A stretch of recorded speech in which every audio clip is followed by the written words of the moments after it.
Hello, Internet.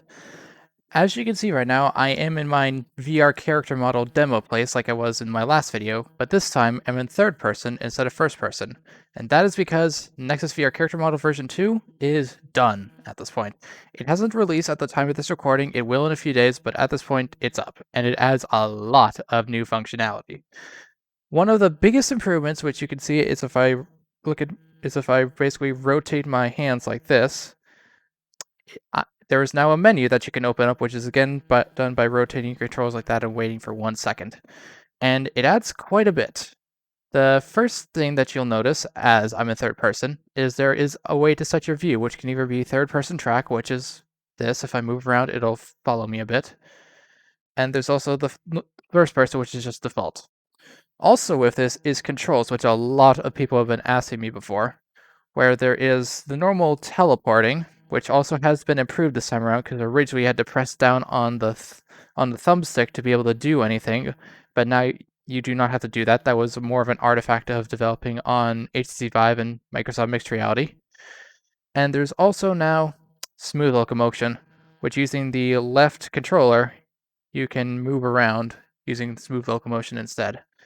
I personally get motion sick from this, so I have not done a huge amount of testing with it, and I do not normally play with it, which is why I'm leaving it at teleport by default. But if you want to switch to smooth locomotion, or as a developer you want to make smooth locomotion the only option, you can. There's also some buttons down here for calibration, such as setting your eye level in case it got wrong. By default, it goes to your highest position, which does mean if you randomly take your headset off, it might result in your head level being higher, but this will allow you to correct, which is better than the last version, which is sometimes you would appear that you're crouching quite a bit. Along with this, as part of the menu, there's also a chat window. This basically just moves the Roblox chat to here. Nothing fancy here. Which does mean if Roblox's chat changes a lot, it might break. But if it does, or if it stays the same and updates come, updates will be here. Typing is not the best thing in VR, but it does work. Although because of Roblox's default keyboard appearing off screen, you might need to use a physical keyboard unless they fix this. And the gesture as a reminder for opening and closing is rotating your hands upwards. You'll see the bars there, and then once they are filled, they'll go away.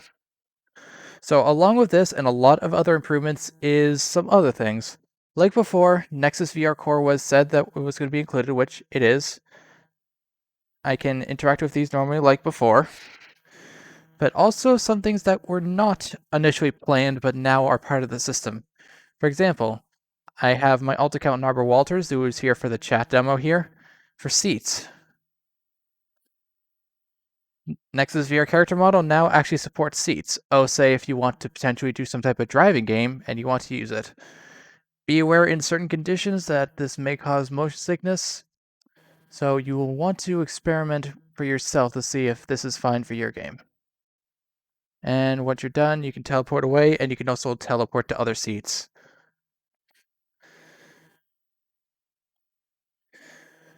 Yeah. There's a bunch of other things that were implemented as part of it. The GitHub release will cover more about this once it actually happens. Currently, at this point, it is available in a few test places, including the Innovation Inc. 747, and I am trying to get some of the existing developers who use Nexus VR Character Model to update to the newest version as a pre-release. At the time of recording, Club Tesla has fully moved over, but it does have a bug with the current release that makes it so you can't go to the desk floor. I think I have it fixed, but I'm waiting for new servers to come up to actually test that. Beyond that, there's roughly 12 games that I'm still waiting to hear back for about integrating early.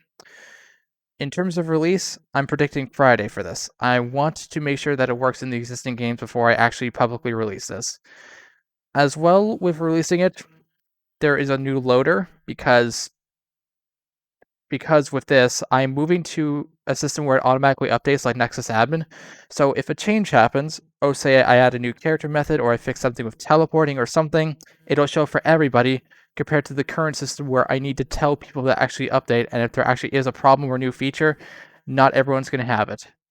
Which is why, if you're looking to tell if there is the old version or the new version Nexus VR Character Model, if you do this and you do not see the blue bars, it's running the old version.